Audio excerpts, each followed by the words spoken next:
Welcome to the section on corrective measures.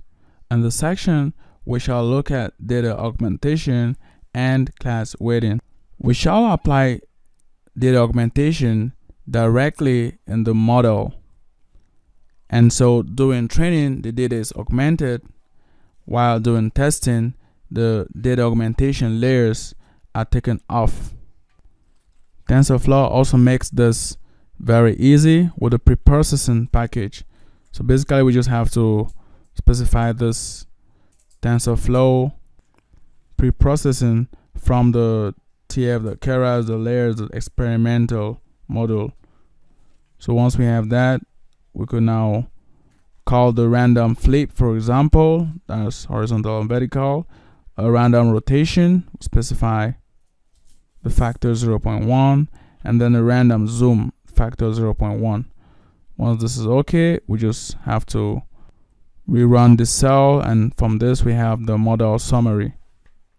And there we go. Notice that we have 0 parameters here, since this is basically data augmentation and there are no parameters to be updated in this 3 layers. Now after doing data augmentation, we'll look at the next corrective measure we shall put in place, which is that of class weighting. Now, to understand the concept of class weighting, let's get back to the concept of the loss. A loss function is defined such that when training a model, the loss drops when the model is doing its job correctly. So if the model does its job poorly, the loss increases. Now, in a situation where we have two main categories in our data set, the case where we have the malignant and then we have the benign. The problem here is if we have more data points for any of these, like in this case where we have say about 5,500 malignant image cells, and then here we have about 2,400 images or data points. In this kind of situations, we have an imbalanced data set. And so what goes on is when this loss is being calculated, we don't take into consideration this imbalance. So there is a way, or the way we modify our loss function such that it takes into consideration this imbalance is what we call the class weighting, where we give each of these classes a weight. Now let's look at these classes. We have the malignant and the benign. What if we build our loss function such that when a model predicts a benign, or when our model takes an input, a benign input, and predicts it wrongly, we punish it more than when it takes a malignant input and predicts it wrongly. Now by punishment, we simply mean we increase the loss. So with the loss doesn't drop the same way for the malignant or the same way for the benign. There's a difference in the way the loss drops depending on which of the classes this belongs to, and hence the term class weighting. So looking at this, we could say this is about 2 times this. So it means if we had to calculate the loss, we'll say for a malignant input, we'll multiply this by a factor of 1, and then for the benign, we could multiply this by a factor of say 2, such that if our model classifies this benign input wrongly, the loss increases twice as much as it would have increased if it classified the malignant input wrongly. And by doing this, our model learns to lay much emphasis on the benign inputs. Now that said, we have to modify this, our BCE loss, and we use a custom loss. Now this custom loss takes in y true, y pred, and is obviously going to use the binary cross entropy, but we are going to separate the y true and the y pred into 2 parts. The first part is the malignants, and the second part is the benigns.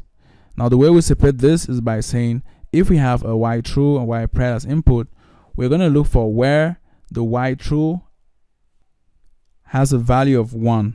In this case, it's a malignant input. And so we gather all the y truths from this where the malignant, or rather the true value of y is malignant. And then we also gather the predicted y's where the true value of y is malignant. So in that we have the y true malignant, y pred malignant. We also repeat the same for the benign. We gather all the y truths where the y true actual is benign, and then we gather the y preds where the y true is actually benign. So we've broken this y true into two equal parts, or rather we're broken into two parts, not actually two equal parts, because we could have more malignant as well as we could have more benign y truths. Now once we have done this, we now have to define our, or we now have to obtain our binary cross entropy for the malignant inputs and the binary cross entropy for the benign. By doing this, we still apply the binary cross entropy which we have defined here. We pass in the binary cross entropy, it takes in y true malignant, y pred malignant, and for the benign it takes in y true benign and y pred benign. But then the difference here is we include these factors. Recall that we had about 7,909 total images. So basically what we're doing is for the benign, we're taking the number of malignant, and then for the malignant we're taking the number of benigns divided by the total. By doing this, you'll see that this value will be twice as much as the value for the malignant. And if we take this factor and multiply by the binary cross entropy benign, because by default this is what we obtain. By default we have this. We have 1 and 1, so they are factored equally as if it was a balanced data set. But since it's imbalanced, we now have this. So we multiply the factor benign, which is more than the factor of malignant. So we have factor benign times BCE benign plus factor malignant times BCE malignant. And by doing this, our model learns to predict the benign, or to pay much attention or more attention to the benign data points as compared to the malignants, because by default the malignants are already more than the benigns. So once this is okay, we now run it. But before continuing, let's modify this. This is error we've made here. It's actually just y true. We don't need to get this in, because our y shape, or our y truth shape is this. That means we just have to navigate through all the positions in which the y true value is going to be 1 for this case, and all the positions in which the y true value is going to be 0 for this case. You could always print out the shape of the y true and y pred malignant and the shape of the y true and y pred benign, and see that they sum up to give the batch size.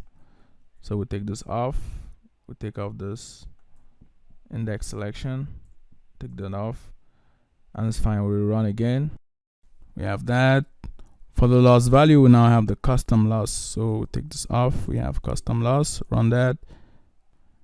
And for the validation step, we could maintain a binary cross entropy loss, run it, and then we start training again.